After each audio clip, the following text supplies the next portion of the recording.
Bueno, listo. Ahora sí estamos grabando. Como les decía, hasta el momento hemos hecho un recorrido por lo que es la historia de la seguridad de la información desde sus inicios hasta los tiempos actuales. Hemos hecho una introducción pues, a todos estos temas y conceptos generales que se deben de conocer. Igualmente pues, se ha hecho la descripción del problema que hay alrededor de la seguridad de la información y pues cómo puede afectar eso tanto a personas, entidades gubernamentales, entidades privadas e incluso a nosotros como usuarios del común. Habíamos hablado entonces también de cuáles eran esas dimensiones de la seguridad de información de primer nivel, que me gustaría en ese momento que alguien nos las recuerde. Recuerden que eran 3 dimensiones. Disponibilidad, integridad y confidencialidad. Correcto. ¿Y de qué trataba cada una de ellas? Otro por favor. Por dicho, necesito 3 personas que me hablen de cada una de ellas. ¿Listo? La disponibilidad era que la información fuera accesible desde cualquier lugar. La integridad, que la información almacenada sea correcta, que no haya sido modificada, que no tenga errores. Vale. Profe, y la confidencialidad, que la info debe ser accesible solo por el autorizado. Ok, listo.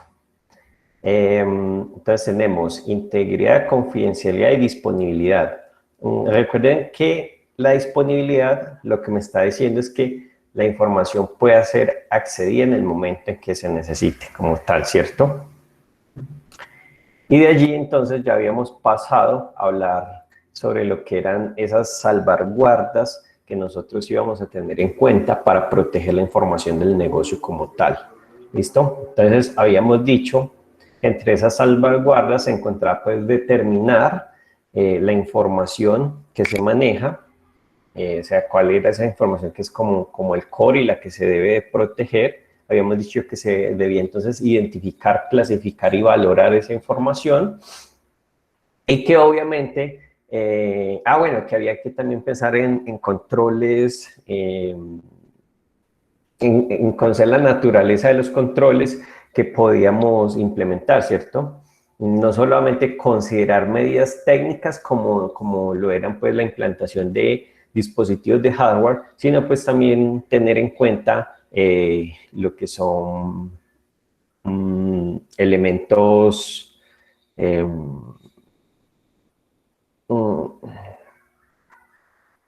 elementos dentro de la organización como lo pueden ser esas medidas que va a tomar la organización y que van a permitir tener, digámoslo, medidas por el lado de, por decir algo, de establecer unos responsables de esa información, ¿cierto? Y que íbamos a tener íbamos a mirar cuál era ese costo-beneficio de proteger esa información para mirar yo pues cuál es el nivel de riesgo que yo iba a poder tolerar para esto, ¿cierto? Habíamos hablado entonces de que la información era muy valiosa en todos los sectores y habíamos hecho algunos ejemplos en el ámbito de la salud, en el financiero, creo que en el sector hotelero también habíamos puesto unos ejemplos para ver pues esta información cómo era importante dentro de estas industrias y qué información era la que ellos podían manejar. Y recuerdo que habíamos, creo que, alcanzado a comentar que también había que tener en cuenta esa legislación sobre protección de datos que podía haber en un país al respecto, como por ejemplo lo puede ser la ley de protección de datos, el habeas data, ¿cierto? En donde pues se definen cuáles son como los datos que son personales y cómo esa información debe ser protegida y no puede ser expuesta al público. Por ejemplo, cuando se hacen análisis respecto a, no sé, por ejemplo, cómo ha afectado a las personas de determinada edad el problema del COVID, pues todos esos análisis se deben de hacer de manera anonimizada. Eso quiere decir pues que esa información no está conllevando a elementos que puedan, digamos, en algún momento puedan dar pistas o identificar a cuáles son las personas que están involucradas dentro de ese proceso de análisis, ¿cierto? O sea, yo puedo usar la información, obtener las respuestas que quiero respecto a mi análisis, pero la información de las personas como tal que están participando allí, pues debe de ser protegida. ¿Listo? En un segundo que me está consumiendo.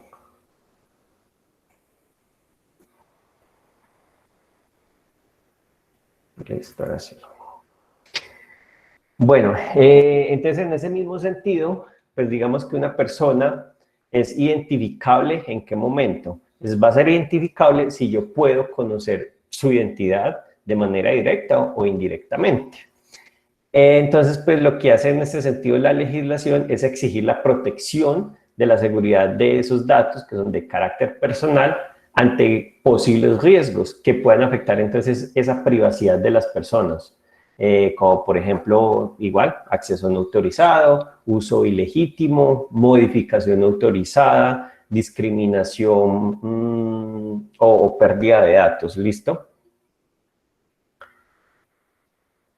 Entonces existen unas categorías que son especiales de los datos y esas se denominan datos que son sensibles y se exige una protección que sea reforzada y que estén sujetos a un régimen jurídico especial. Entonces esos datos, por ejemplo, son datos personales, los que revelan la ideología de una persona, su afiliación sindical, por ejemplo, sus opiniones políticas, sus creencias religiosas u otras creencias que puedan tener.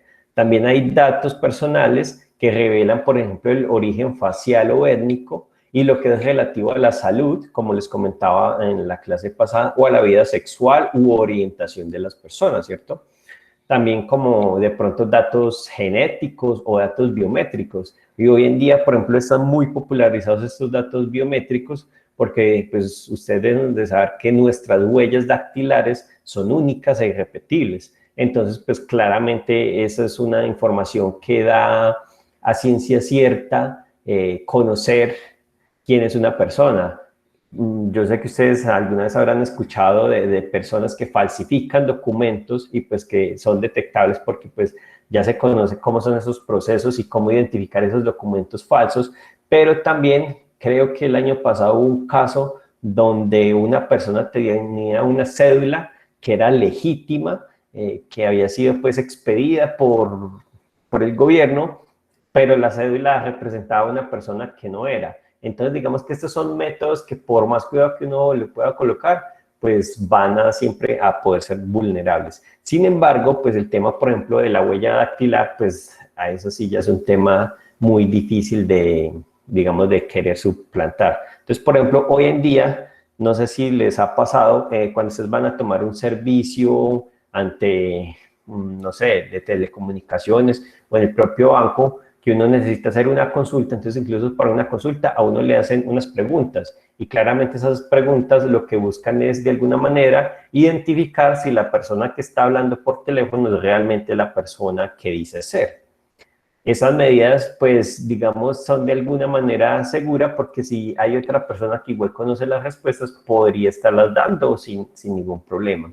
Ahora bien, ¿qué pasa cuando las personas no son capaces de dar respuesta a la pregunta? Pues obviamente, en el caso del banco, pues no se va a suministrar la información. En el caso de una entidad con la que queremos obtener un servicio, no se va a hacer pues como tal el proceso.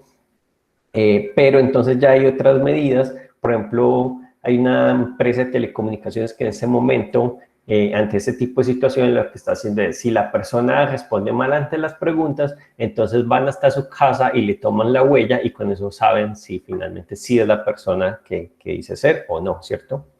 Entonces digamos que esas legislaciones de protección de datos de carácter personal se basan en un enfoque de riesgo y en la responsabilidad proactiva. Y esto pues implica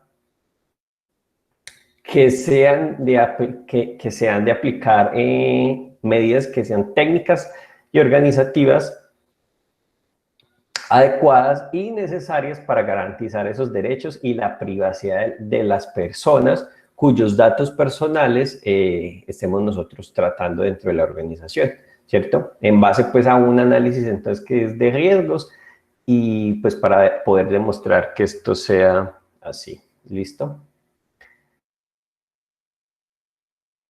Bueno, sí, habíamos alcanzado a hablar entonces de los pasos que eran previos a esa selección de salvaguardas.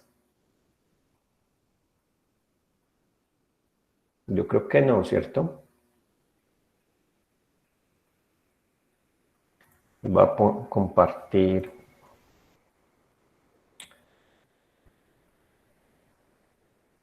la pantalla. Profe, buenas tardes, le hago una consulta. Sí. Lo que pasa es que yo salgo de trabajar a las 2 de la tarde y me demoro por ahí 10 minutos en llegar a mi casa. ¿No hay ningún problema desconectarme esos 10 minuticos? No, no, tranquilo, no pasa nada. Muchas gracias. Ya ves mi pantalla, ¿cierto? Sí, profe.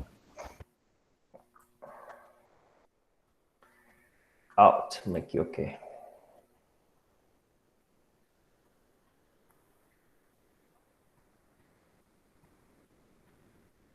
Jamboar, bueno, a ver, estábamos, creo que este era el de ustedes, 20 de febrero, sí. Voy a cambiarle esto de una vez, el nombre acá. Bases de seguridad de la información.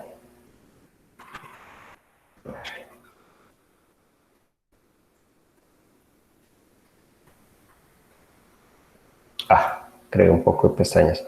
Ok, listo, habíamos hablado simplemente de las salvaguardas. Bueno, entonces digamos que hay unos pasos previos a tener en cuenta y entonces en primer lugar hay que revisar la información que tratamos, si sean bases de datos. Entonces vamos a clicar por acá, ampliar esto lo más que se pueda.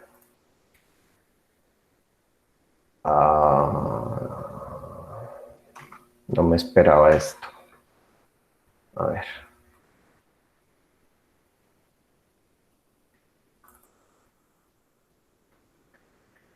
Revisión de la información a tratar. Listo, creo que ahora sí puedo. Bueno, él va ampliando automáticamente, listo.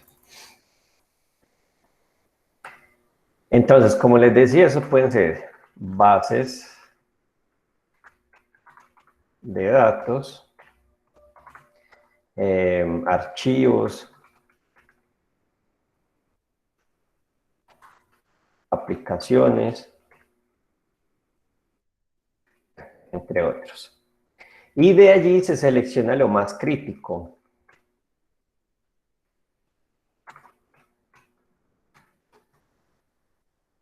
¿Listo?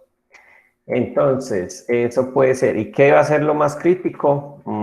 Podría ser lo que esté sujeto a la ley.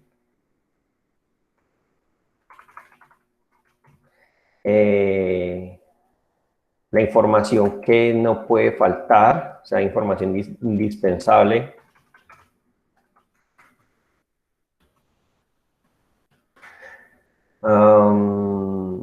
¿Por qué? Pues porque puede ser, porque si se pierde, pues cause, digamos, algún hueco en la operación de la organización, o porque es información confidencial, o porque si esa información se corrompe o cae en manos de alguien indebido, entonces puede paralizar nuestra actividad o nos acarre pérdidas económicas o afecte nuestra imagen corporativa, ¿listo? Entonces, en esta clasificación de la información, nosotros vamos a poder tener, establecer varios niveles en función de su importancia para la empresa. Y digamos que esos niveles los podemos categorizar de la siguiente manera. Información indispensable. Pues vamos a hacer la claridad por acá. ¿Cuáles fueron los 3 aspectos que les acabé de mencionar para la información indispensable?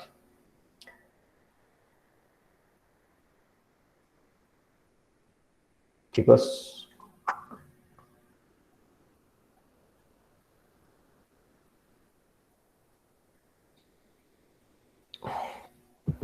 No entiendo la pregunta, profe. Yo les acabé de mencionar tres aspectos por los que yo puedo considerar que la información es indispensable. ¿Listo? Quiero saber cuáles son esos tres aspectos. Quiero saber qué tan atentos están a lo que les estoy diciendo. Una sería que, pues, que si la información se llega a saber, que afecte el proceso que lleva la empresa o el objetivo de la empresa. Ok. El no llegar a manos como a las manos no indicadas. Entonces eso está haciendo referencia como la confidencialidad. ¿Qué otro aspecto hay por ahí?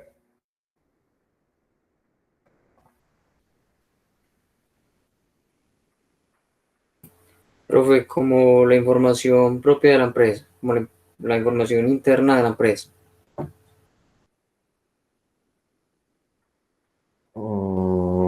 Pues sí, la información es de la empresa, pero ¿qué aspecto es el que estamos viendo ahí? Aunque creo que ya lo mencionaron, que si la información se ve afectada, ¿eso a qué hace referencia? Integridad de la información. Sí, eso es integridad. Y la disponibilidad, no. Y la disponibilidad. Entonces, mire que si bien yo no les menciono esos términos como tal, lo que les comenté hacen referencia básicamente a los pilares y me indican que yo puedo, por lo menos en una capa inicial, respecto a la seguridad de la información.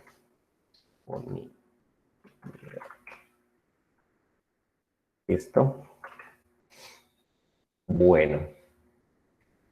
Entonces, como les decía, vamos a ver un pequeño ejemplo de cómo clasificar la información de acuerdo a unas categorías. Entonces, yo puedo decir, por ejemplo, clasificación de la información, pongo acá, clasificación de la información. Entonces, si yo la voy a clasificar dependiendo de su confidencialidad,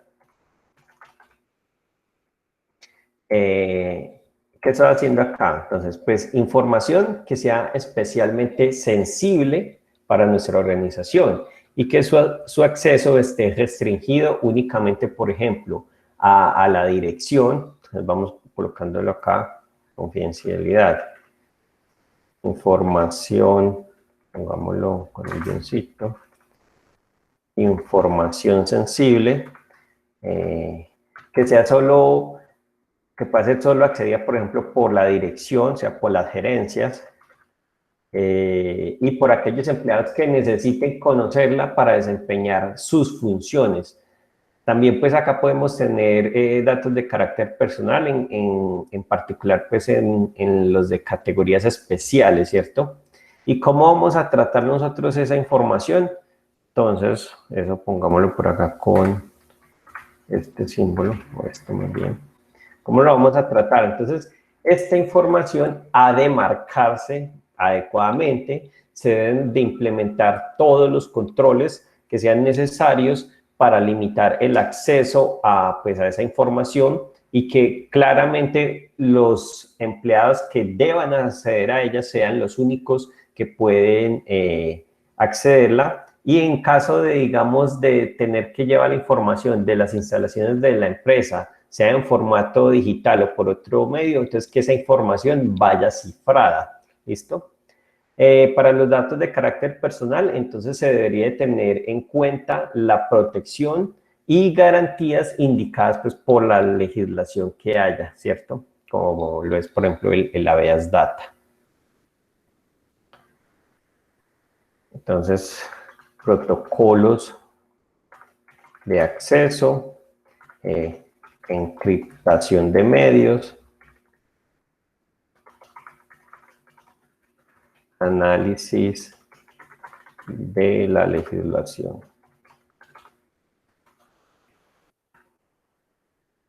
Listo, ahora si miramos, entonces, si yo la voy a clasificar de forma interna, de acuerdo pues a las políticas que yo tenga internamente, ¿qué debo de ver allí? Que si esta información es propia de la empresa, sea accesible para todos sus empleados. Por ejemplo, si la política de seguridad de la compañía, eso es información que es información interna y que todos los empleados deben de conocer, ¿cierto? Entonces, el directorio de personal u otra información accesible pues a la compañía debería de poderla ver, por ejemplo, en la intranet. Entonces, esto es información propia y de conocimiento general. Profe, tengo una pregunta. ¿Sí? Las personas que por alguna razón salen de una empresa y cuentan con información valiosa de la misma, ese tema, ¿cómo se maneja? Bueno, allí hay varias cosas. Yo no sé si eran ustedes los que les comentaba que hay un problema en cuanto a la seguridad de la información. En una de los retos, de las dificultades más amplias, y es el manejo del personal. Porque pues nosotros finalmente no podemos obligar al personal a hacer algo, ¿o no? No queda más que confiar, ¿cierto? En que se sigan los protocolos y demás. Pero entonces, ¿yo qué puedo hacer? Por ejemplo, no permitir que la información salga de la compañía, como les decía ahora, sino es de manera cifrada y que quizá la persona que está accediendo a ella tenga una llave para descifrarla, pero que no pueda conocer ni pues cuál es esa llave, ni cómo se está de alguna manera descifrando esa información. Lo que pasa es que pues igual pues hay muchas cosas. Igual si yo me llevo para mi casa cierta información y no sé, digamos que sea un mecanismo súper seguro que no me permita ni sacar screenshots de la pantalla. Pero si yo vengo con una cámara y empiezo a tomar fotos de la información, pues ahí ya se está rompiendo la seguridad. Ahora, por eso mismo es que muchas veces cuando se sabe que el empleado va a manejar información que es confidencial, pues lo que se hace es firmar una cláusula confidencial. ¿Qué es lo que se está haciendo allí? Pues asegurando que si el empleado en algún momento se aprovecha de esa información, pues sabe que se le va a demandar. Entonces, digamos que pues yo personalmente lo veo así. Eso termina siendo entonces como una manera de asegurarme que la información no va a salir, pero por el miedo que estoy infringiéndole a la persona, ¿cierto? Porque, digamos, para alguien sería muy fácil que, pues, si no se le va a hacer nada, que se lleve, pues, una persona inescrupulosa, que se le lleve, o bueno, no digamos inescrupulosa, sino de pronto con falta de ética, que se lleve la información.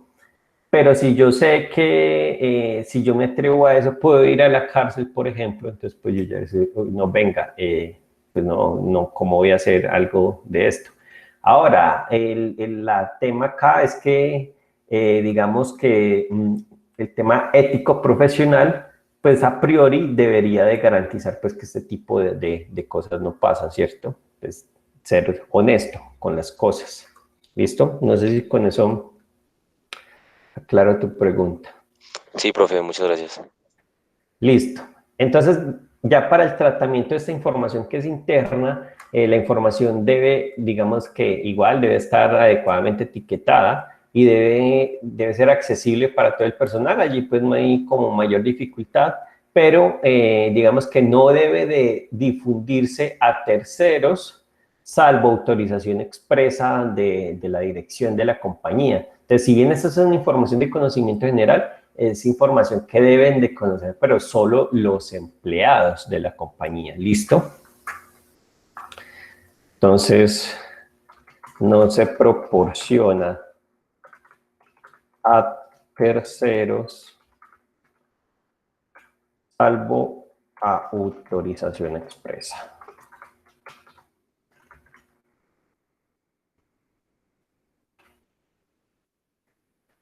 La otra forma, por ejemplo, que tenemos de clasificarla es viéndola por lo que pueda ser información pública. Ahora sí, entonces la información que se ve hacia afuera de la empresa. Entonces, digamos que cualquier material que la empresa tenga para difusión sin restricción alguna. ¿Cómo qué? Pues información pública en la página web, ¿cierto?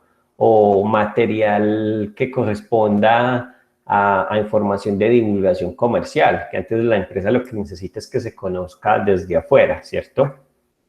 Entonces acá Por ejemplo, lo que es información de la página web, pues es información pública. Página web, campañas comerciales. Ahora, alguien me podría decir, no, pero es que yo no puedo revelar una estrategia comercial, por decir algo. Claro, pero pues una cosa va a ser la estrategia y otra cosa va a ser la campaña. Y según cómo jueguen, cómo se estén jugando digamos, las cartas, puede ser también que una empresa de forma... Yo les comenté de lo que pasó con GameStop, con la bolsa de valores hace unos días. Pues creo que no. ¿No? Bueno, hace unos días, por ejemplo, pasó algo impresionante en la bolsa de valores en Estados Unidos y fue un tema de una compañía que se llama GameStop. Esa compañía lo que hace es alquilar videojuegos, haga de cuenta un Blockbuster, pero pues son juegos lo que se mueve allí. Y esa compañía, pues la verdad es que el valor de la acción es bajo, ¿cierto? Y hay una operación en el mercado de divisas que se llama comprar en corto. Entonces allí lo que se hace es, por ejemplo, digamos que ustedes son dueños de acciones de GameStop. En este momento la acción puede estar, no sé, en $5. Y yo les digo a ustedes, vengan, présteme esas acciones y yo se las devuelvo en cierto tiempo, ¿cierto? Lo que yo hago bajo esa operación es que yo obtengo sus acciones y las vendo en este momento. Pero luego yo juego, pues eso es algo que acá en Colombia no se permite, pero pues en Estados Unidos se ve mucho, y yo empiezo a sacar noticias al respecto de esas acciones para que su valor cambie. ¿Listo? Pero cuando eso sucede, entonces yo estoy, digamos, alterando de alguna manera cómo se está moviendo la divisa. Y eso fue lo que pasó con esa empresa. Entonces lo que pasó fueron que las personas que sí les gustaba GameStop, porque la idea era pues acabar con la acción, o sea, el objetivo de los que hicieron el préstamo de esa acción era venderlo ahora y luego cuando la acción bajara de precio, pues yo iba y se las pagaba a ustedes al precio en que estuviera. Entonces yo me iba a ganar la diferencia. Entonces, por ejemplo, si la acción estaba en 5 y caía a 2, no sé, por decir algo en una semana, entonces yo iba y les decía, vea, les devuelvo, si ustedes me dieron 2 acciones, entonces yo voy y les devuelvo $4 y yo me gané la diferencia, ¿cierto? Porque yo las vendí apenas ustedes me las entregaron. Pero el problema, entonces, ahí ya pues como tema aparte, es que la gente que sí le agradaba pues como tal la compañía empezó a comprar y a comprar acciones. Y lo que pasa con una acción cuando mucha gente la empieza a comprar es que su precio sube. Esa es una de las formas en que una acción puede subir. Como hay tanto interés, eso es un efecto de oferta y demanda, como hay tanto interés, entonces el precio de la acción empieza a subir. Y esa acción pues se pegó la volada del siglo. En este momento, a ver, de hecho vamos a revisar GameStop Action. Miren, en este momento sí ha ido cayendo, eso pasó hace apenas, ahí ven mi pantalla, ¿cierto? Eso pasó hace unos días y ya... Profe, no, mira que lo que está No, profe.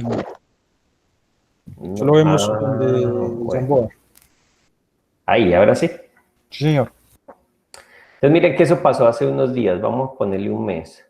Listo, miren, vamos a ponerle 6 meses. Miren, ¿qué? El precio de esa acción siempre había estado por el piso, eso pasó, miren, hace unos días nomás, hace un mes casi, básicamente. De hecho, miren que hace exactamente un mes fue el pico más alto de esa acción.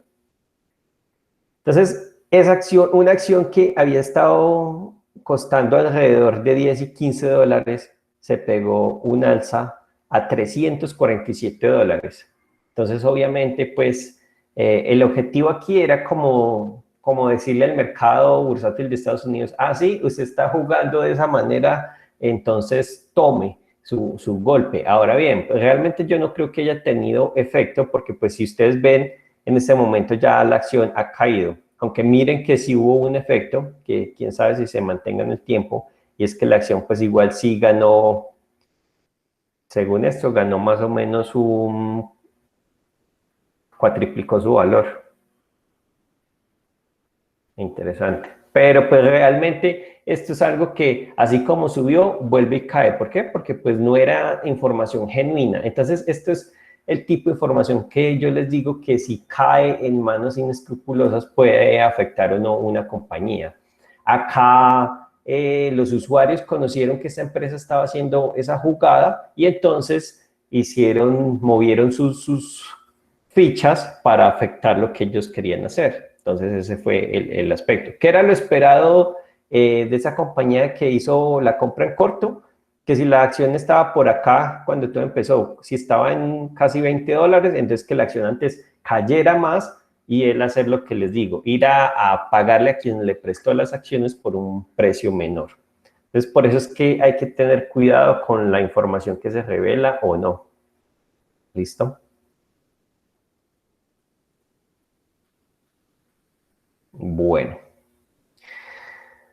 Entonces, una vez hemos clasificado y hemos valorado la criticidad, ¿cierto?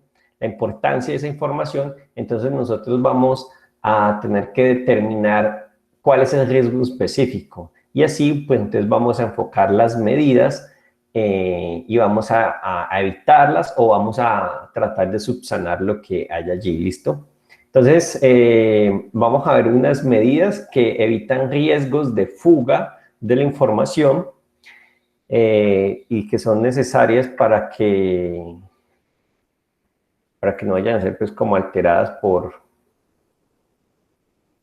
personas no autorizadas. Entonces, ¿qué medidas vamos a tomar allí? Entonces, una de esas medidas es conocer la información que gestiona la organización. ¿Y eso qué nos va a permitir? ¿Qué creen ustedes? La clasificación. Conocer...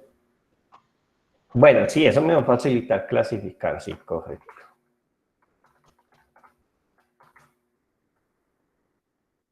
A ver.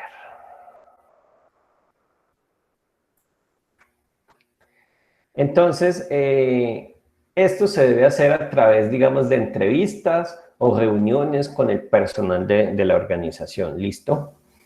Otra, como tal, igual, es clasificarla según su criticidad, digamos que según un criterio que sea razonable y unificado por todos los owners, los interesados de esa información. Entonces, clasificar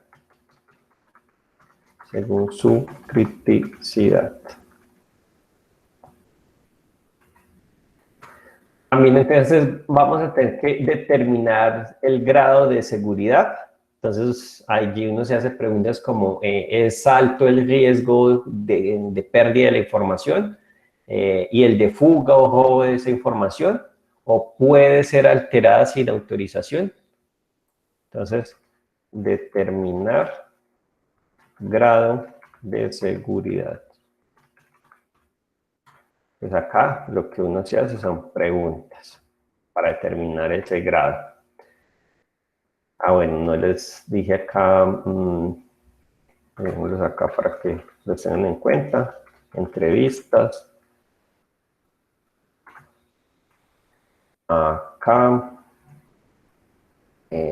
Criterios razonables y unificados. ¿Listo?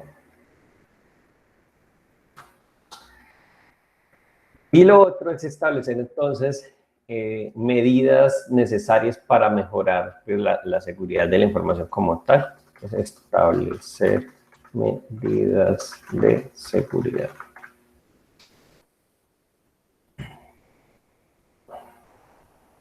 Entonces, digamos que esos van a ser como los pasos previos a la selección de las medidas que se requieren para proteger la información. ¿Listo? Medidas para evitar riesgos de fuga de información.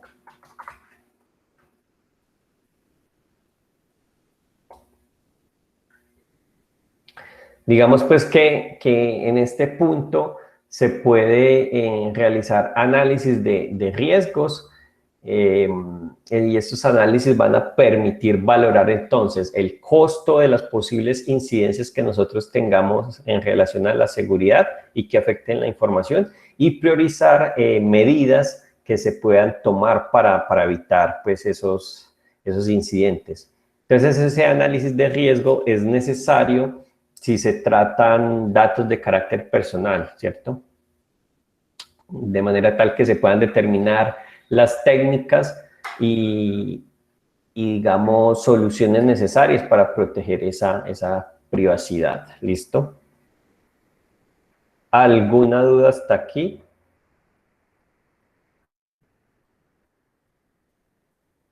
No, profe. Vale, No, señor. vale.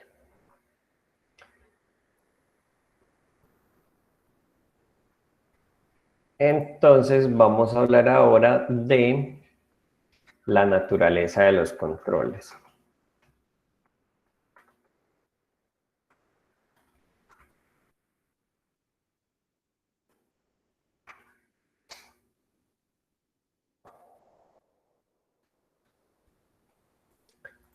Bueno, entonces digamos que otro de los aspectos que es importante a considerar en esa selección y en esa implantación de controles es el tipo, mejor dicho, es la tipología o naturaleza de esos controles.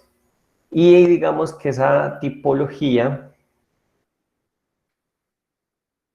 puede ser, entonces, que nosotros tengamos una naturaleza técnica,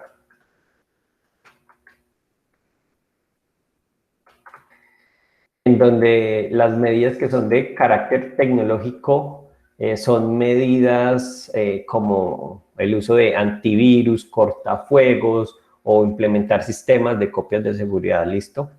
Entonces, antivirus,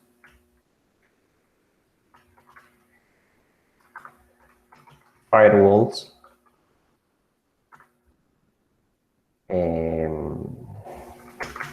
sistemas de copia de seguridad. Ahora, yo también te lo puedo ver por el lado de la organización, ¿cierto? Entonces, organizativas. Aquí entonces voy a ver medidas que se centren en la mejora de la seguridad teniendo en cuenta a las personas. Entonces, por ejemplo, formar al personal en seguridad, identificar quiénes son los responsables de la información, o implementar procedimientos formales de alta y de bajo de usuarios, lo que hablábamos creo que en la primera sesión. Hay compañías en que los colaboradores ya no trabajan allí, igual siguen teniendo sus credenciales de acceso. Entonces eso es algo que no se puede permitir como tal. Entonces acá vamos a tener lo que es la formación,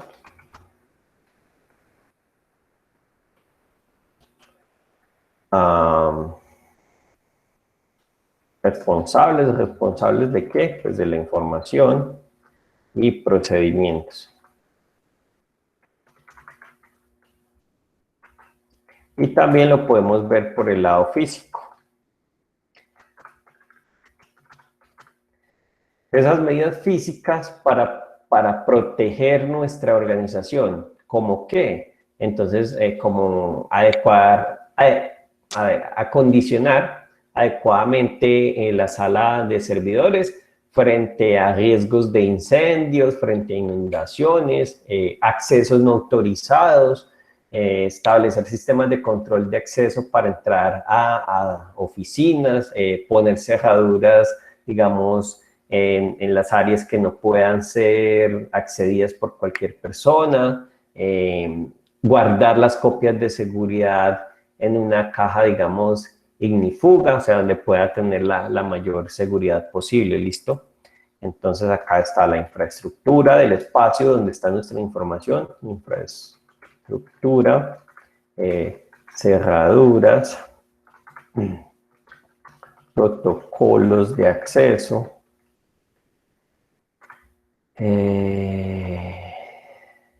Ahí puede ir cámaras de seguridad. Sí, sí, pueden ir cámaras, todo lo que tiene que ver con los aspectos físicos que nos pueden ayudar a proteger la información, ¿listo? Entonces se puede considerar también otro tipo de controles.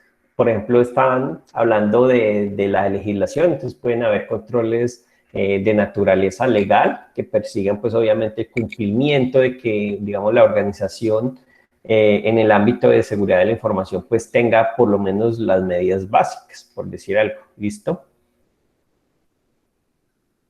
Entonces acá, pues, de hecho, añadámosla como un guión ahí.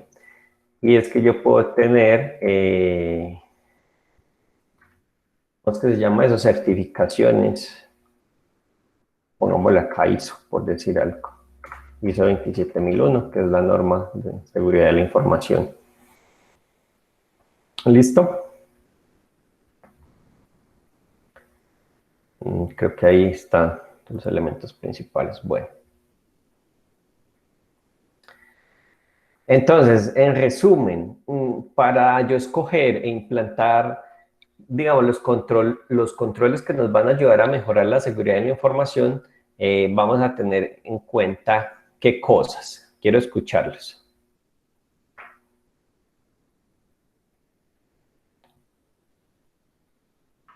Profe, repite la pregunta, por favor. Hasta ahora hemos hablado de ciertos elementos que se necesitan para asegurar a nivel mínimo la seguridad de la información, ¿cierto? Y qué aspectos vamos a nosotros a tener en cuenta y digamos cuáles son los pasos elementales que yo debo de plantear antes de tomar, digamos, acción sobre la seguridad de nuestra información, ¿cierto? Entonces yo ahora quiero que ustedes me indiquen yo para escoger e implementar esos controles que nos van a ayudar a mejorar la seguridad de la información, ¿qué es lo que tenemos que tener en cuenta o atender? Ahí sería lo de conocer la información que gestiona pues la organización, clasificar entonces la información según qué tan crítica es, determinar entonces con eso el grado de seguridad que se debe tener y ya establecer entonces las medidas de seguridad y los protocolos para salvaguardar entonces la información. Vale. ¿Quién tiene algo diferente que aportar?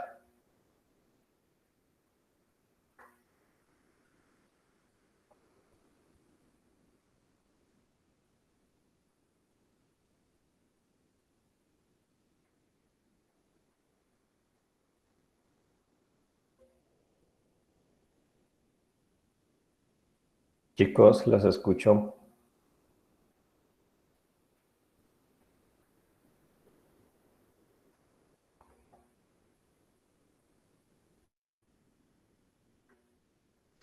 Profe, lo que dijo el compañero me parece bien. Vale, ¿y creen que hay alguna otra cosa? Profe, yo creo que ya lo que acabamos de ver, ¿cierto? El tema de los controles, pues, de la infraestructura donde va a estar, ¿cierto? Ya lo tener en cuenta los temas físicos y la capacitación del personal que va a tener acceso a dicha información. Bueno, listo. Eso está muy bien. Sin embargo, sí hay... Ahora que no puedo ampliar esto de una porque me cambia el tamaño de la letra. Sin embargo, sí hay otras cosas. Entonces, ¿qué debo de tener? Por ejemplo, yo, ¿qué voy a atender? Entonces, yo debo de pensar en el costo de la implementación. ¿Listo? ¿Y qué voy a tener en cuenta dentro de esos costos? Entonces, digamos que el costo económico,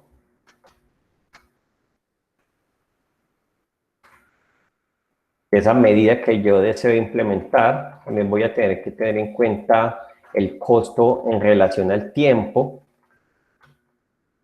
y el recurso humano que se va a requerir. voy a tener en cuenta entonces el costo de las posibles medidas alternativas. Estos son costos, entonces quitémosle esta palabrita acá. ¿Qué más? Posibles pérdidas económicas que puedan haber al no implementarse adecuadamente. Eso ya tilde. Profe, pero antes de todo esto no hay que hacer como una planeación, ¿no? O una investigación, como Todo de la esto, necesidad. todo esto es lo que nos va a ayudar a determinar esos elementos que vamos a necesitar. ¿Listo? Y esas pérdidas económicas, por ejemplo, es mirar cuáles son las posibles pérdidas que yo pueda tener económicamente respecto al no tener implementada una solución como tal. Ese primero de acá es, por ejemplo, el costo económico de la solución, por decirlo. Bueno, cambiemos la otra palabra ahí que quede.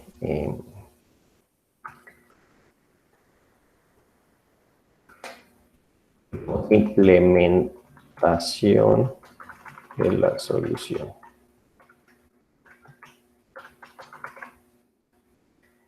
¿Listo? ¿Qué también voy a tener que atender? Entonces yo voy a tener, digamos que voy a tener que valorar la importancia de cada sistema de información. Entonces, importancia de cada sistema de información. ¿Y qué voy a tener acá, por ejemplo? Entonces, identificar cuáles son los activos más críticos e importantes. Activos críticos e importantes que yo debo proteger. También voy a tener que ver entonces, complementar, por ejemplo, particularidades de cada sector del negocio. Entonces, ¿cómo así? Pues no va a ser lo mismo estar haciendo la revisión de la seguridad de información para una empresa que trabaja en el sector sanitario, a una empresa que trabaja en el ámbito financiero o una que lo hace en el industrial, por ejemplo. Entonces, ese es otro de los temas que tienen que tener en cuenta allí. Entonces, contemplar las particularidades de el sector.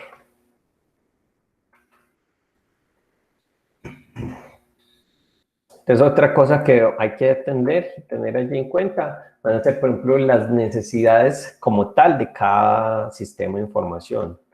Necesidades de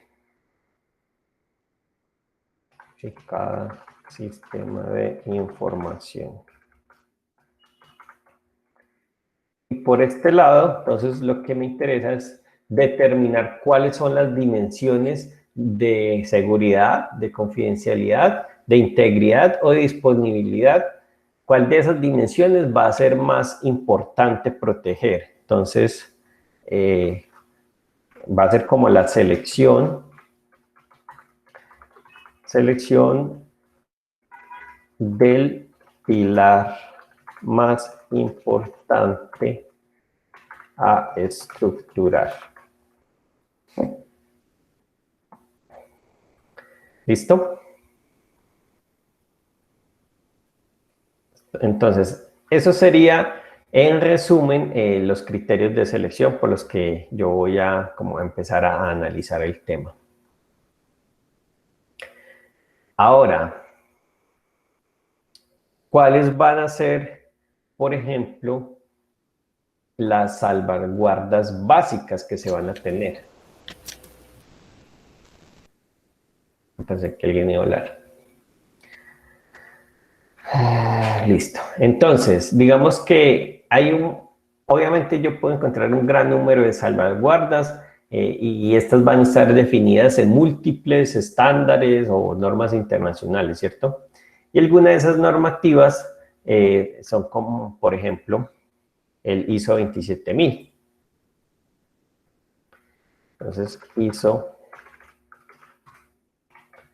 27000. Y entre el ISO 27001, entonces nosotros nos vamos a poder encontrar, por ejemplo, la ISO 27002. Estas son, digamos, estándares de carácter general, y esas que van a haber otras que cubren ámbitos y propósitos específicos, como por ejemplo lo puede ser la continuidad del negocio. Entonces, las medidas de seguridad a aplicar van a depender del tipo, como les decía, del sistema a proteger, de la información que contengan, de las condiciones particulares de cada, digámoslo, emplazamiento o de las amenazas a las que se esté exponiendo esa información. Entonces, vamos a ver, digamos, algunas de las que se deberían de tener, ¿listo? Entonces, ya habíamos hablado un poco, creo que del control de acceso a la información, no habíamos tocado para nada ese tema.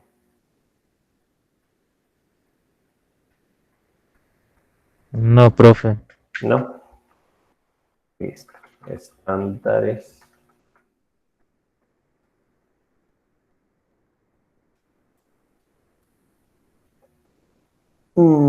Estándares normativas internacionales.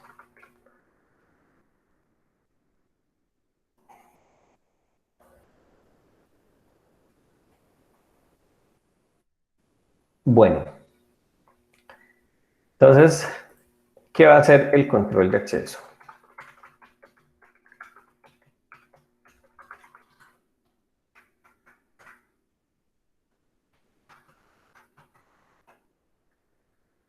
Digamos que por defecto, toda organización debe seguir el principio del mínimo privilegio. Y ese principio, vamos a ponerlo acá, principio de mínimo privilegio. Ese principio se traduce en que un usuario solo debe tener acceso a aquella información estrictamente necesaria para desempeñar sus labores, sus funciones, ¿listo? Entonces, para conseguir que eso se cumpla, entonces, previo a la implementación de medidas técnicas de salvaguarda, se deben de realizar unos pasos. Pues vamos a ponerlo así. Esto no me acertaba. Entonces, ¿cuáles van a ser esos pasos? Primero, definir entonces los diferentes tipos de información que puedan existir, datos de recursos humanos, contabilidad, clientes, marketing, bueno, todo lo que pueda haber allí, lo que me va a permitir entonces definir roles, ¿cierto? Tipo de información. Me ayuda a determinar roles. Ahora, lo otro es establecer quién puede acceder a cada tipo de información y para esta tarea, digamos que si la estructura organizativa nos lo permite, entonces se va a poder realizar una matriz que cruce información con áreas o departamentos que tienen, digamos, una necesidad de acceso a dicha información. ¿Listo? Entonces, algo de eso, vamos a ver si tengo por aquí el dibujo. Bueno, no lo tengo. Pero digamos entonces, digamos una empresa, según el tipo de la información que gestiona, tiene, digamos, una empresa, ¿cierto? Tiene unas competencias funcionales, tiene un personal en informática y un área de recursos humanos. Entonces, uno ahí puede identificar unos perfiles. Entonces, bueno, quiero que hagamos el ejercicio. ¿Ustedes qué perfiles creen que yo puedo sacar de allí? Esos perfiles, pues, son como tal, como los roles, ¿cierto? Un perfil por cada uno de las áreas que usted comentó. Sí. Yo pensaría que por cada área debería haber un perfil, ¿no? Bueno, no sé si de pronto el de la parte técnica o de sistemas debería tener acceso a los demás perfiles, a la información de las demás áreas. Sí, sí, sí. Entonces, digamos, entonces, para esta tarea, digamos que si la estructura organizativa nos lo permite, entonces se va a poder realizar una matriz que cruce información con áreas o departamentos que tienen, digamos, una necesidad de acceso a dicha información. ¿Listo? Pero, o sea, yo les estoy mencionando que hay un área de informática, ¿cierto? Y un área de departamento de recursos humanos y pues el área de operaciones. Pero esas áreas ya de entrada me están definiendo los perfiles como tal. No, profe, pues Creería que no. no. Depende, por ejemplo, si en el área de informática, por ejemplo, hay desarrolladores, entonces ellos pueden ver del área de informática lo que se relaciona con el desarrollo. También, por ejemplo, en el área de producción, ¿cierto? En el área productiva, si hay supervisores de producción, pues no pueden tener los mismos permisos que los otros empleados. Vale, listo. Entonces, efectivamente, yo puedo ir identificando otros perfiles. Entonces, por ejemplo, es obvio que va a haber un personal que es directivo y es quien hace pues, la gestión de la empresa. Va a haber personal administrativo que estará relacionado, no sé, con el cobro de facturas, con el pago, con el manejo de proveedores. Está claramente el personal de informática. Va a haber un personal operativo que se va a encargar entonces de, digamos, de las características industriales, de la logística de la empresa, de los pedidos, si es que pues tiene algún producto como tal, y va a haber un personal seguramente de atención al cliente, ¿cierto? Entonces que brinda atención telefónica, que toma esos pedidos, que está pendiente de las reclamaciones. Y de la misma manera, el personal de informática, digamos que identifica aplicaciones que se usan en la empresa. Entonces, ¿qué aplicaciones pueden haber allí? Bueno, que el correo electrónico corporativo, que los programas de nómina, que el programa de gestión de clientes, no sé, facturación, la administración de la página web, el servidor central de la organización, no sé, que tengan un programa para pedidos, un inventario, entonces va a haber un software de almacén, ¿cierto? Entonces, digamos que a partir de esta información se puede establecer esa matriz de la que les hablaba hace un momento, que sería como la matriz de aplicaciones por perfil y que va a determinar qué perfiles deben tener acceso a qué aplicaciones. Y esto finalmente lo que va a permitir es llevar un control adecuado de la asignación de perfiles a las aplicaciones. Digamos que que de esa misma manera se nos facilite estandarizar y organizar la gestión de los permisos que vamos a tener para la entrada de un nuevo usuario dentro de la organización. ¿Listo? Entonces, ¿qué se debe tener, por ejemplo, en cuenta allí? Bueno, digamos que en el ejemplo hay una correspondencia que es directa entre las áreas, ¿cierto? Por eso el compañero la relacionó de entrada de esa manera. Y esa relación directa entre esas áreas funcionales y esos perfiles, esa asignación no tiene por qué ser de esa manera directa. Por eso yo les hacía la pregunta, ¿qué otros aspectos pueden haber allí detrás de eso? Entonces, una persona, por ejemplo, de administración que realice también, no sé, tareas de otra área, por ejemplo, de servicio al cliente. Entonces, puede requerir tener acceso también bajo los dos perfiles que estén ahí. Y de esa misma forma, un empleado que sea, no sé, administrativo, que únicamente gestiona lo que tiene que ver con la nómina, pues no va a necesitar acceso, por ejemplo, a la facturación, ¿cierto? Porque no le corresponde como tal dentro de su rol de trabajo. Entonces, por otro lado, este ejemplo del que estamos hablando asume un único acceso por aplicación. Eso quiere decir pues que el personal de administración dispone de acceso total a digamos pues a las aplicaciones que tengan que ver con la nómina.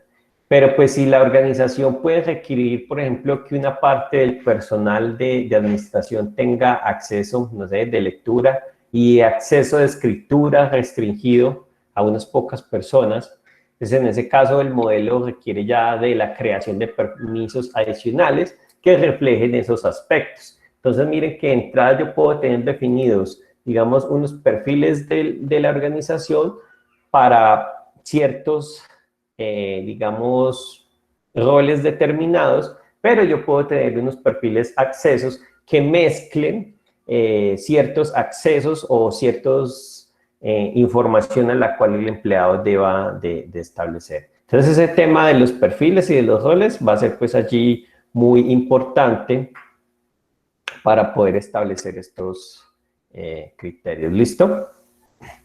Dálame un segundito, yo voy por un vaso con agua.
Bueno, entonces digamos que la asignación de permisos sobre los recursos que contiene la información se puede realizar o de forma individual o por perfiles o por grupos de usuarios.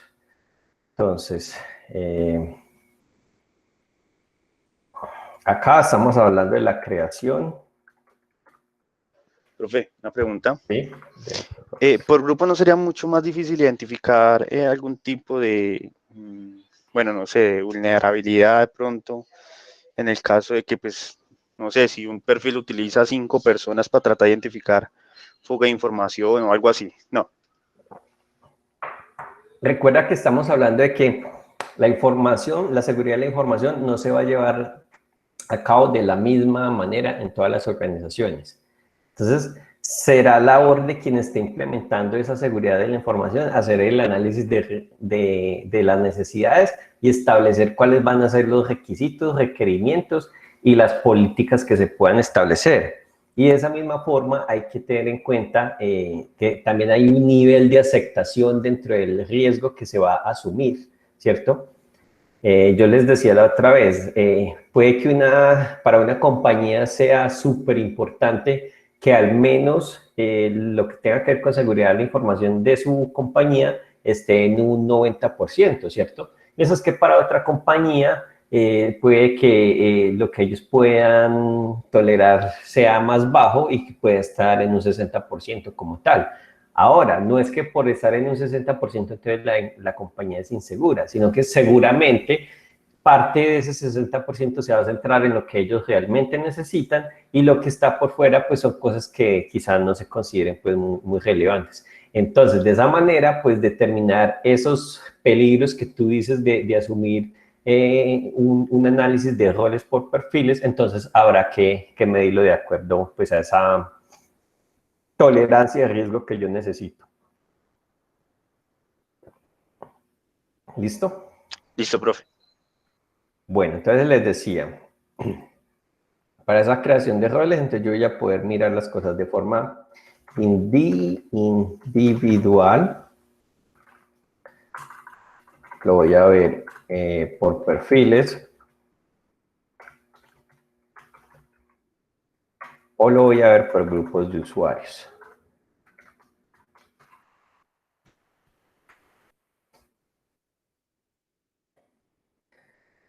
Entonces, pues en ese sentido, cualquiera de los sistemas operativos que se esté usar me van a permitir, digamos, asignar ese tipo de permisos.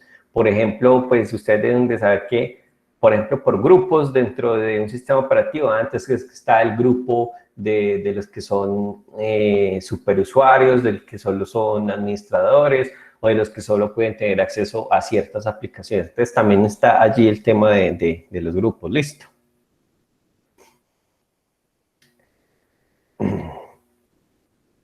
Bueno, continuemos aquí con... Es el principio de mínimo privilegio. Estamos hablando del principio de mínimo privilegio, sí, ya me había perdido. Otro de los aspectos entonces que voy a tener acá es establecer quién y cómo debe autorizar el acceso. Entonces miren que acá ya encontramos un responsable en la asignación de permisos, ¿listo? Tema allí importantísimo. Y pues es necesario responder al menos a preguntas como cómo se va a realizar la solicitud para acceder a un determinado tipo de información, si se va a hacer a través de una aplicación de incidencias, como lo puede ser un Aranda, un Mantis, ¿cierto? O si simplemente eso se va a poder hacer desde un correo electrónico y cuáles son las personas entonces que están autorizadas para hacer eso, o si se va a hacer a través de un formulario físico, ¿cierto? Y en el caso pues de utilizar alguna de esas opciones anteriores, entonces hay que preguntarse, ¿es suficiente con esa solicitud electrónica o es necesario que haya una firma por escrito? También uno va a ver entonces qué flujo va a seguir esa solicitud hasta que sea autorizado o denegada. Por ejemplo, en cierta área ingresa un nuevo personal y va a ser el jefe quien va a tener que encargarse de solicitar esos accesos para esa nueva persona. Entonces, ¿cuál va a ser el protocolo? Él debe de enviarla a su superior la debe de radicar contra la gerencia. Si es una empresa que esté bien estructurada, seguramente la gerencia va a tener ustedes saben, bueno, no sé, las gerencias muchas veces tienen departamentos que los asesoran, ¿cierto? Típicamente no se tienen departamentos en el tema de informática, pero pues las empresas que se toman esto en serio seguramente tienen un asesor de este tipo. Entonces, si este asesor también debe de estar pendiente de eso o no, ¿cierto? Bueno, eso dependerá ya de las políticas que establezca la organización como tal. Lo importante es entonces conocer todo lo que va a haber inmerso para poder conceder un acceso. Y de igual forma, cuando el empleado se va, pues, ¿cuáles son los protocolos o medidas que se van a tomar para, digamos, cerrar esos accesos que antes se habían concedido? ¿Listo? O, por ejemplo, ¿quién puede realizar los cambios a nivel técnico? O si el acceso que se está solicitando también puede ser que sea algo temporal, ¿cierto? Porque quizás es un colaborador que ingresa por un reemplazo o a realizar determinada labor que se sabe va a terminar en determinado tiempo. Entonces, esas son como las cositas que se van a tener que ver al respecto ¿de qué? De los accesos. Entonces, estamos hablando de establecer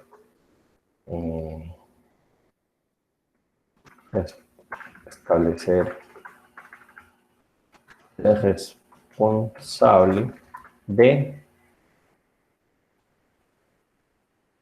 ¿cómo le ponemos a eso? Establecer el responsable de la asignación de roles, ¿o qué, profe? Eso me encanta.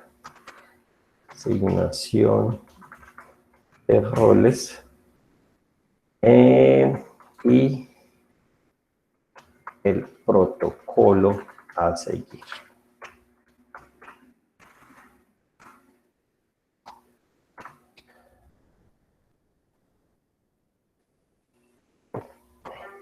Ahora, otra cosa, por ejemplo, asignar permisos, digamos, individualmente a cada usuario, puede que sea respecto a la pregunta que hacía el compañero, si yo voy a asignación, digamos, de manera manual, eso me va a permitir flexibilizar, ¿cierto? La asignación de lo que esa persona como tal pueda necesitar. Pero hay que tener en cuenta que obviamente eso va a tener mayor dificultad a la hora de gestionar, y no solamente de gestionar, sino pues de mantener, digamos, una empresa con 3.000 empleados y usted asignándole a cada uno de ellos qué puede y qué no puede hacer, ¿cierto? Es como difícil, esa es otra de las cosas que hay que tener allí en cuenta. Y hace rato que hablábamos de los costos, eso también es un costo en tiempo, por ejemplo. Digamos que si yo entonces voy a optar por asignar permisos según ya perfiles de usuario, entonces va a ser necesario llevar un trabajo, que es un trabajo inicial, que va a permitir determinar a qué accede ese perfil como tal y qué perfil puede tener cada usuario. Pero pues digamos que ya tras de esta tarea inicial, la gestión de permisos entonces va a ser mucho más rápida y más eficiente. Y me va a permitir entonces tener una trazabilidad completa de los accesos de cada empleado, ¿cierto? Entonces también como mirar qué es lo que más me beneficia. Quizás en una empresa pequeña con 10 perfiles, pues bueno, yo listo, individualmente voy a asignarle los perfiles a los usuarios y no va a ser mayor problema y voy a igual tener una trazabilidad como tal. Pero hay que mirar también cuál es el volumen de usuarios que puede tener la organización como tal. ¿Listo? Y ahora, de acuerdo a ese tema de la trazabilidad, entonces nosotros tenemos que escoger cuáles van a ser los medios que permitan esa trazabilidad. Y que esos medios sean proporcionales, digamos, al volumen de la información y nuevamente al tamaño de la organización sobre la cual se estén estableciendo las políticas y las medidas. Entonces, ¿eso qué nos va a requerir? Bueno, pues entonces que nosotros busquemos que haya un equilibrio para que garanticemos entonces la seguridad, el acceso a nueva información por parte de un nuevo usuario autorizado. Y va a ser también entonces importante evitar malas prácticas que aunque nos faciliten, digamos, el trabajo, no supongan luego un problema de seguridad. ¿Y qué malas prácticas? Entonces, por ejemplo, mover información de carpetas protegidas a carpetas que no sean protegidas. Eso pues puede suponer, digamos, un control de acceso ineficaz y que nos puede tener pues graves consecuencias de confidencialidad de esa información que estamos tratando de proteger. Bueno, ya que hemos establecido quién y cómo puede acceder a la información y también quién y cómo se debe autorizar ese acceso, entonces hay que garantizar que se cumplan algunas cosas. Perdón, que eso se cumpla, ¿cierto? Porque nada me sirve tener un protocolo y haber establecido ese responsable de asignación de roles, pero que pues finalmente eso no se cumpla. Entonces, para garantizar que eso se cumpla, nosotros podemos establecer mecanismos que nos permitan estar revisando periódicamente que esos permisos concedidos sean adecuados, haciendo pues un énfasis quizá en usuarios cuyos accesos han sido eliminados o modificados, ¿cierto? Entonces también yo les hablaba de que cuando uno registra un cambio dentro de una organización, entonces debería poder establecer quién realizó ese cambio. Entonces, por ejemplo, para el tema de los usuarios que se van de la organización, digamos que yo pudiera tener en una aplicación la fecha en que un usuario se va, y si yo luego estoy implementando este mecanismo que me permita comprobar y identifica que el usuario está activo, puedes revisar qué pasó, si fue que el usuario nunca se desactivó o si fue que luego se desactivó, y si se activó nuevamente sin permiso, entonces hay que entrar a revisar, bueno, ¿qué fue lo que pasó? La persona responsable, ¿qué es lo que está haciendo? O vulneraron otro usuario de la compañía esa información. Eso ya sería, digamos, un ataque, por así decirlo, ya interno, ¿cierto? Bueno, entonces en ese caso, pues utilizar también perfiles, permisos de perfiles que permitan, por un lado, valga la redundancia, mirar los permisos concedidos a cada perfil y por otro, los usuarios que se han añadido a esos perfiles. Otra cosa es entonces prestar atención a los servicios que son accesibles desde el exterior. Entonces, por ejemplo, la intranet, bueno, hasta hace varios años, más o menos unos, yo creo que hasta hace 10 años no era muy común que la intranet, por ejemplo, se pudiera acceder desde fuera de la empresa. Hoy en día ya la mayoría de las empresas lo permiten, pero pues entonces hay que tener ciertos controles allí, porque igual hay que recordar que la intranet muchas veces contiene información que, si bien puede ser conocida por todos, es una información que es interna y que no debería de salir de la organización. Entonces, por ejemplo, para esto se debe evitar, por ejemplo, el uso de correos electrónicos corporativos desde fuera de la empresa. Pues ahora con lo de la pandemia, pues eso es súper complejo de hacer. O entonces hacer que el acceso de los usuarios sea a través de VPNs, ¿cierto? Es que me permitan establecer pues que de alguna manera el usuario está como dentro de la organización. Bueno, otro de los puntos que me permiten mantener ese principio de mínimo privilegio. Uy, ¿quién se une a esta hora? Edwin. Bueno, otro de los, digamos, de los tópicos que me permiten mantener ese principio de mínimo privilegio es entonces no limitar el control de acceso lógico e incluirlo cuando sea necesario, ¿cierto? Y igual controles de acceso físico. Pongámoslo por acá. No limitarse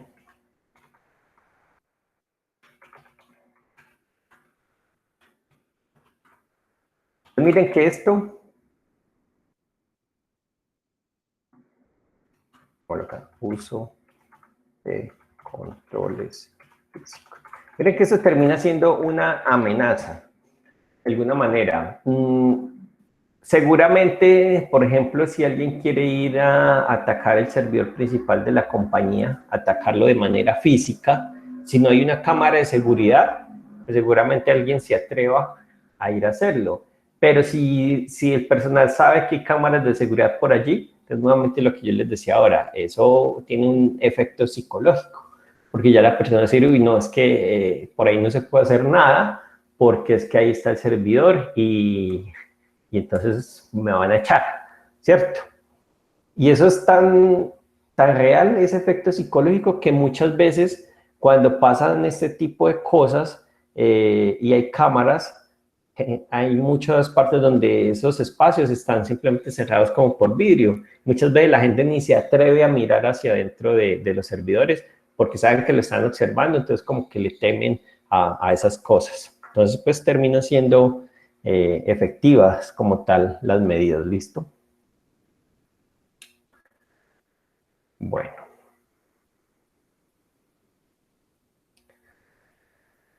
Ahora hablemos entonces un poco sobre copias de seguridad.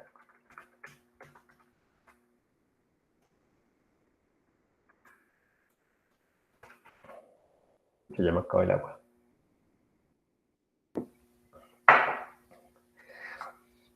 Las copias de seguridad, como habíamos visto, son una salvaguarda básica para proteger la información. Y dependiendo pues del tamaño, de la necesidad de la empresa, de los soportes, la frecuencia, los procedimientos que hayan pues para realizar estas copias, puede que eso sea distinto, ¿listo?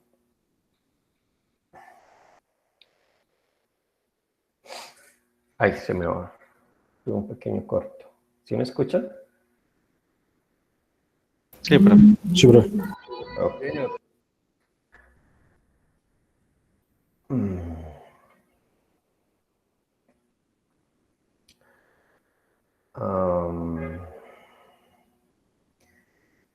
Yo creo que esto se los voy a proporcionar allá, no voy a hablar de eso. Bueno, digamos que algunos de esos soportes que se pueden utilizar para realizar esas copias, vamos a hablar desde lo más básicos. Bueno, depende pues del tipo de la compañía, pero pues puede ser que se hagan copias de seguridad en una USB, quizás en discos duros portátiles, quizás se hagan las copias almacenando en la nube como tal, o antiguamente pues también se hacían copias sobre pues, lo que eran los CDs o los DVDs, ¿cierto? O las copias de ya como tal en cintas de seguridad, que como yo les comentaba anteriormente, pues son súper útiles como tal. Son de hecho pues de lo más seguro en ese sentido. Digamos entonces que el soporte que uno escoja va a depender del sistema también de copia el sistema de copia que uno seleccione, ¿listo? Por ejemplo, esos de cintas, generalmente es porque hay un servidor de copias de seguridad que usa ese tipo de cintas. Y pues eso también va a depender de la fiabilidad que nosotros necesitemos en cuanto a la información que se está pues almacenando o de la inversión que se pueda realizar, ¿cierto? Entonces alguien, ahora que yo mencioné los CDs, alguien dirá, pero pues, ¿quién va a hacer una copia de seguridad en un CD? Pero pues si es una pequeña empresa que no tiene recursos, pues es mejor que lo haga en un CD a que no haga nada, ¿listo? Entonces como lo que hay que tener ahí presente. Y esas tres variables que les acabo de mencionar, el sistema de copia, la fiabilidad o el tipo o la capacidad de inversión más bien que necesite, van a estar, digamos que, estrechamente relacionados y deben de estar, digamos, en consonancia con una estrategia que tenga la organización. ¿Alguien habló por acá? Profe, pero un proceso de copia de seguridad en cinta sale muy costoso. Yo no diría que es que salga muy costoso, pero obviamente no va a ser la opción más económica, pues o digamos no la más económica, porque uno no debe buscar lo más económico, sino lo que me garantice un costo-beneficio adecuado para la operación de la organización. ¿Listo? Entonces es como el tema allí.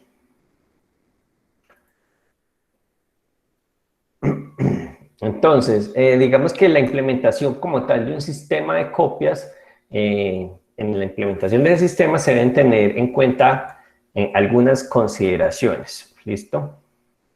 Acá me traigo una de seguridad.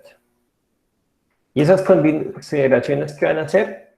Entonces, nuevamente, analizar información.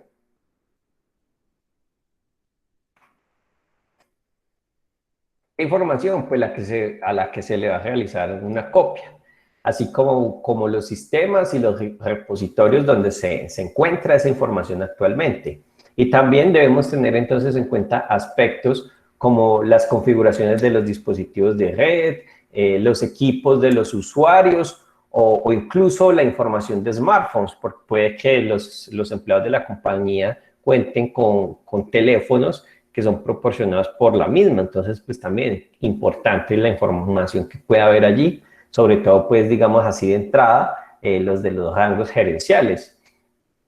Y este paso, entonces, debe de permitirnos igual descartar información que no se relacione directamente con el negocio o con ficheros históricos de los que ya existen copias. Yo no voy a hacer copias sobre información que ya existe, ¿listo? Tampoco voy a hacer copia, creo que era a ustedes que les comentaba, que muchas veces en los computadores de las organizaciones, entonces las personas van y consultan su correo electrónico personal y les enviaron unas fotos, entonces las descargan o empiezan a descargar música. Eso es información que yo no voy a tener en cuenta para mis copias de seguridad. Primero, porque van a ocuparme un espacio y me van a significar un costo para la organización. Y segundo, porque eso pues realmente no es información que tenga relevancia alguna para la organización como tal.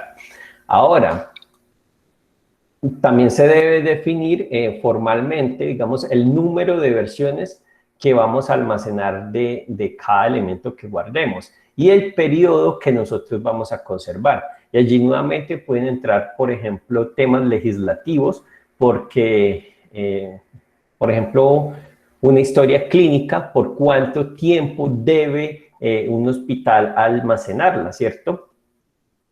Entonces esos son elementos que, si bien no están directamente relacionados con lo que quiera la organización, pues son elementos que también van a tener que analizar dependiendo del área donde la organización funcione. Y eso entonces es lo que se conoce como políticas de copias de seguridad, ¿listo? Tener en cuenta estos aspectos. Esta decisión entonces, digamos que acaban de influir nuevamente lo que son necesidades del negocio, capacidad de almacenamiento disponible. Una recomendación pues acá que uno puede seguir es realizar, por ejemplo, copias incrementales diarias o copias totales una vez a la semana, que es como el ejemplo que yo les daba hace unos días, o hacer copias, la conservación de copias totales, por ejemplo, de un mes, o almacenar de la última copia total del mes durante el año. Bueno, ahí habrá pues que revisar las necesidades que tiene como tal la organización. Y en cualquier caso, pues esta política de copias de información va a depender de la complejidad finalmente de la organización y del volumen de sus datos. Si el volumen es bajo, por ejemplo, entonces puede ser factible que yo realice una copia total diaria, ¿cierto? Que no habría problema. Pero pues si los volúmenes de información que se generan diarios son altos, entonces ahí es ya cuando yo empiezo a decir, bueno, pero es que no es factible que yo todos los días esté haciendo una copia completa de los sistemas. Entonces, en ese caso voy a poder revisar, bueno, entonces hagamos una copia, por decir algo semanal, o hagámoslo diario, pero entonces simplemente vamos a hacer copias de seguridad sobre la información nueva o que se haya modificado. ¿Listo? Que puede ser pues allí la opción. Ahora bien, pues la principal diferencia entonces que hay entre la copia completa y los otros tipos de copias que podamos hacer de esa información que se almacena es como cada iteración, el proceso que hay de la copia de seguridad. Entonces, pues digamos que una copia total va a ser, pues como su nombre lo indica, una copia completa y exacta de la información original, independientemente de las copias que yo ya tenga anteriormente. Por ejemplo, para los que, no sé si de pronto algunos de ustedes están ya relacionados con el tema del desarrollo de software.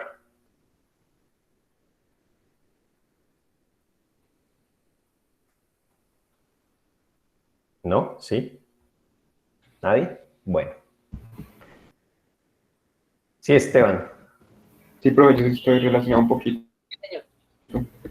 Vale, listo. Entonces, por ejemplo, para un desarrollador de software, pues sí, es importante mantener una copia de sus proyectos, pero también es importante, entonces, por ejemplo, verificar los cambios que se han hecho sobre el software. Entonces, digamos que este tipo de herramientas como lo pueden ser los versionadores como Git, lo que están haciendo es una copia parcial de nuestros datos, porque ellos simplemente están detectando los cambios que hay sobre el código original para hacer esa copia. Lo que pasa es que en ese sentido, pues uno como tal no lo está haciendo pues pensando en tener la copia de seguridad, aunque implícitamente se está haciendo, pero pues ahí uno lo que está pensando es en poder tener ese histórico de cambios. ¿Listo?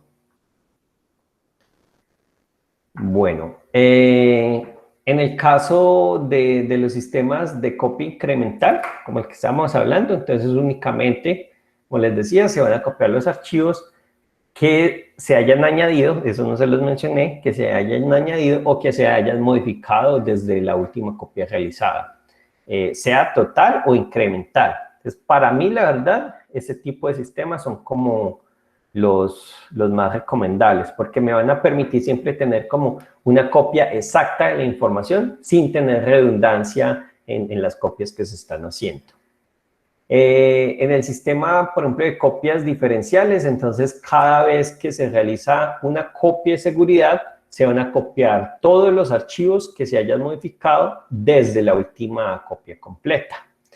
Y en caso pues de utilizar copias incrementales, entonces para responder a información vamos a necesitar la última copia total y todas las incrementales que se hayan pues, realizado desde ese momento. Y esto es porque cada una de las copias incrementales va a contener únicamente las diferencias con la anterior. Entonces hay que estar pues haciendo como esa comparación allí. Y ya en cuanto a lo que son copias y también diferenciales, pues va a bastar con restaurar únicamente la copia total inicial y también pues la última copia diferencial disponible. ¿Listo? Digamos que también debe hacerse pruebas de restauración periódicas. ¿Y por qué? Pues porque eso nos va a permitir garantizar que no se produzcan problemas. Entonces vamos a estar tratando allí el tema de integridad de datos y pues en caso de que sea necesario recuperar la información, pues no vayamos a tener ninguna sorpresa al respecto. Digamos que esto es importante si no se solicitan copias de restauración con frecuencia, ¿cierto? Entonces, ¿por qué? ¿Y por qué? Pues porque de pronto el dispositivo que estemos usando para hacer el almacenamiento, pues también tiene un desgaste, para que ya la información no se esté, digamos, almacenando de forma correcta allí, ¿listo? Entonces, como para evitar que hayan fallas o detectarlas antes si es necesario. Ahora, el método, pues, para utilizar, para restaurar, va a depender también de la copia que utilicemos, ¿cierto? Para poder reponer esos datos. Entonces, pongamos eso por aquí, importante. Pruebas de restauración periódica. Esto tiene pieza periódica. Pruebas de restauración periódica. Lo otro también entonces es llevar el control de los soportes de copia. Entonces puede ser por un etiquetado o un registro de la ubicación de los soportes. Entonces esas copias de seguridad tienen que estar, digamos, en un lugar protegido, por ejemplo, en una caja ignífuga que esté bajo llave o sea que hayamos contratado una empresa que mantenga la seguridad de esas copias de la información. Y esto entonces implica también llevar un control de la vida útil de los dispositivos que estamos usando, pues para evitar, pues, como les mencioné ahorita, el deterioro físico de esos artefactos y que de esa manera, pues, tengamos afectación de la integridad de la información.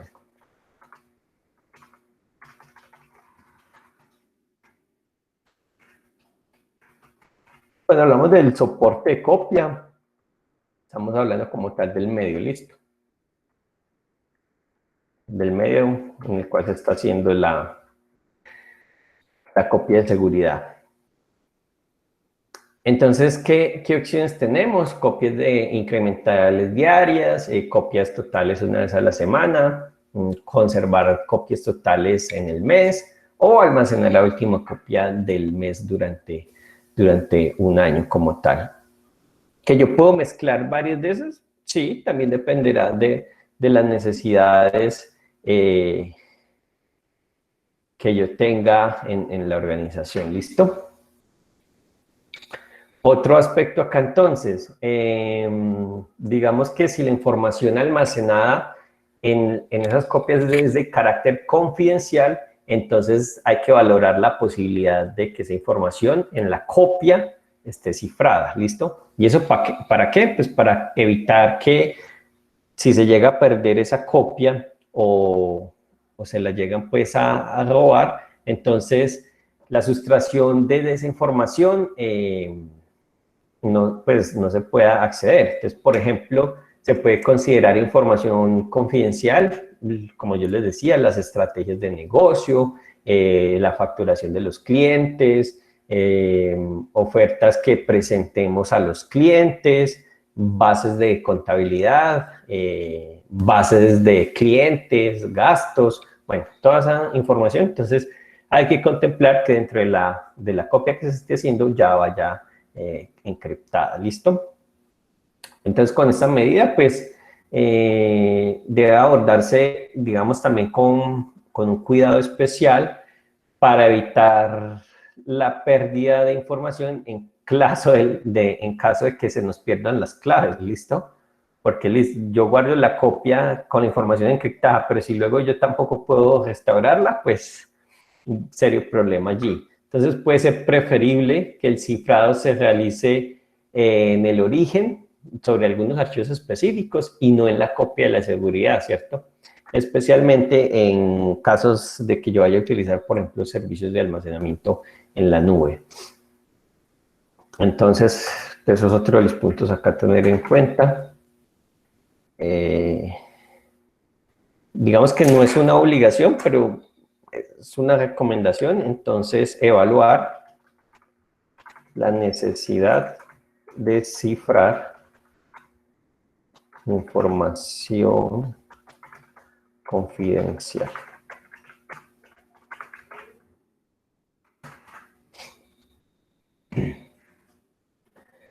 ¿Listo? Ahora, se debe disponer de una copia de seguridad fuera de la organización. ¿Y eso para qué? Para evitar igual la pérdida de la información en caso de que el edificio donde tenga operación la organización sufra de un incendio o de una inundación, o que sea víctima de un robo, o que por alguna razón seamos víctimas de un malware que esté buscando pues copias o destruir nuestra información. No sé si yo les había comentado del ransomware. Sí, pero el que, ¿cómo es que se dice? Secuestra la información de las personas. Sí, secuestra los datos. Entonces, digamos que si mi organización se ve afectada por el ransomware y pues yo no tengo una copia de seguridad, pues seguramente la organización pues termine pagando por su información. Pero pues si yo tengo copias de mi información, pues seguramente puede que pierda algo de la información, ¿cierto? Pero que esa pérdida de la información que haya habido, pues no sea tan relevante como para yo tener que pagar porque me entreguen mi información, sino que simplemente restablezco la última copia que tengo disponible y pues allí tengo mi información como tal, ¿listo? Entonces digamos que va a ser necesaria una selección adecuada de la localización de esas copias, si las vamos a almacenar nosotros mismos o, como les comentaba, si se va a contratar una compañía que esté especializada en estos temas, ¿listo? Entonces esa es otra.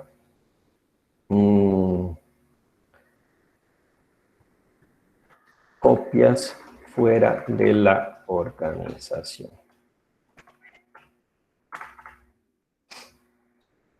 Bueno,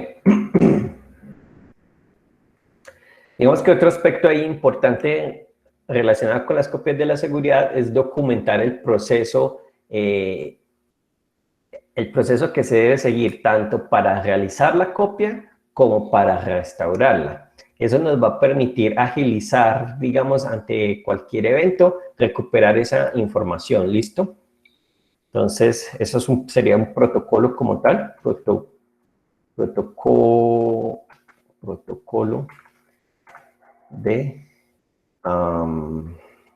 realización y restauración de información. Bueno, y en el caso de que nosotros utilicemos, por ejemplo, un almacenamiento en la nube para hacer estas copias, entonces vamos a considerar la posibilidad de que no podamos acceder a esa información de manera temporal. ¿Por qué? Pues porque, por ejemplo, el servicio que estamos contratando en la nube sufra un fallo, por ejemplo, o que nosotros tengamos, no sé, un problema de conexión a Internet, ¿cierto? Adicionalmente, entonces vamos a considerar cuáles son los costos implicados, leer la política de privacidad de ese sitio donde estamos almacenando nuestra información en la nube, la seguridad del servicio como tal, y si vamos a poder almacenar información con datos de carácter personal, porque hay algunos servicios que no lo permiten. Entonces, esas son como los elementos a tener en cuenta respecto a usar servicios en la nube. Yo creo que con eso estamos bien. Bueno, chicos, yo creo que con este tema finalizamos esta tutoría. Yo les voy a dejar esta semana en el módulo del curso unos temas para que preparen para exposición. ¿Nosotros cuántos somos ahora? Tenemos 17 participantes. Voy a dejar de compartir la pantalla ya. Vamos a ver.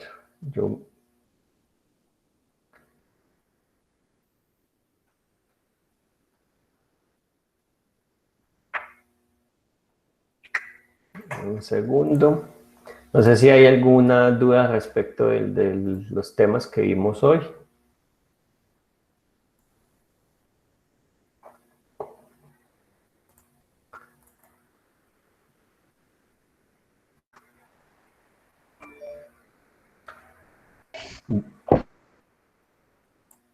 Escuché bien, hubo una interferencia. Cuéntame. Usted habló sobre como los niveles de copias de seguridad que uno puede hacer. Por ejemplo, en una USB en la nube y no escucha la otra. Los medios que yo puedo utilizar para hacer Ajá. las copias. Pero realmente todo dispositivo que me sirva para hacer una copia, digamos que lo puedo considerar. Obviamente teniendo en cuenta realmente cuál es el nivel de seguridad que me van a poder proporcionar. Entonces yo les hablaba de que puede ser incluso en soportes físicos como DVDs, USBs, discos duros portátiles, o también, digamos, discos duros de equipos específicos, no sé, por ejemplo, una NAS como tal, las cintas de seguridad o incluso pues lo que es como tal el almacenamiento en la nube. ¿Listo? Profe, ¿cuál es más seguro, la NAS o las cintas? Lo que pasa es que la NAS generalmente va a estar dentro de la organización.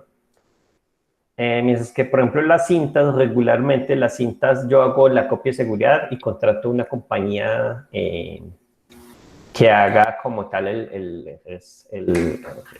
¿qué? Se me fue la palabra, pues el almacenamiento de esa cinta en un lugar seguro. Venga, yo les vuelvo aquí, les comparto pantalla a ver si encontramos una de las más conocidas por acá. Creo que se llama Mountain View.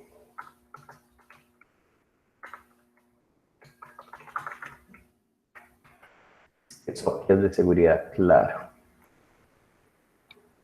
Ah, qué pena, creo que es esta, Iron Mountain. Creo que es esta la empresa que se usa mucho por acá.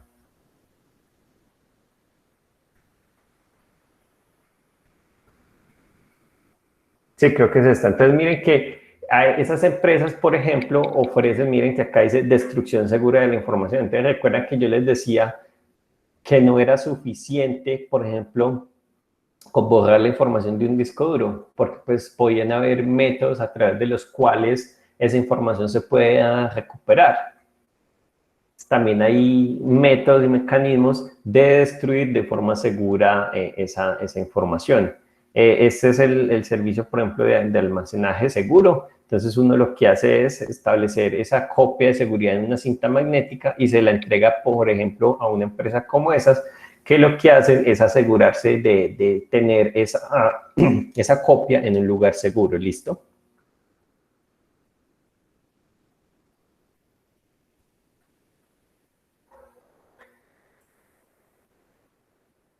Bueno, Yo les voy a dejar entonces, como les decía, unos temas en la plataforma para unas exposiciones y voy a revisar bien el tema para saber si las vamos a hacer, no sé, en parejas o en tripletas. Y ya ustedes entonces me dirán cuál de los temas propuestos van a seleccionar y con quiénes trabajar, ¿listo? De momento, entonces, pues procedo a llamar a lista para dar por finalizada esta sesión. Entonces, Esteban Benjumea. Presente. Víctor Betancourt. Presente, profe. Esteban. Víctor Betancourt. Ya 2 sesiones con falta. Creo que 3, de hecho. Ah, sí, 3, ese no va a venir. Darwin Carmona. Presente. Frankie Duque. Profe, Frankie. presente. Allá. Edwin Franco. Presente. Esteban Galvis. Presente, profe. Guillermo González. Presente, profe. Brian Herrera. Presente, profe. Juan Camilo Jiménez. Presente, profe. Juan Camilo, creo que tiene 2 faltas ya. No, no, profe, yo solamente falté a la primera clase. Ok. Edwin Martínez. Por aquí. Luis Montes. Profe, presente. Santiago Mosquera. Santiago Mosquera. Por el chat, profe. Ah, ok. Felipe Ramírez. Presente, profe. Hernán Darío Reina. Presente, profe.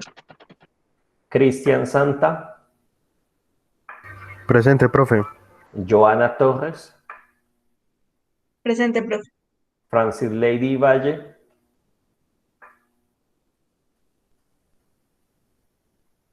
Francis Lady no está. Ok. Y Esteban Velázquez. Presente, profe. ¿A quién no llamé? A Johnny Agudelo. Sí, profe, a mí no me llamó. ¿Y a quién más?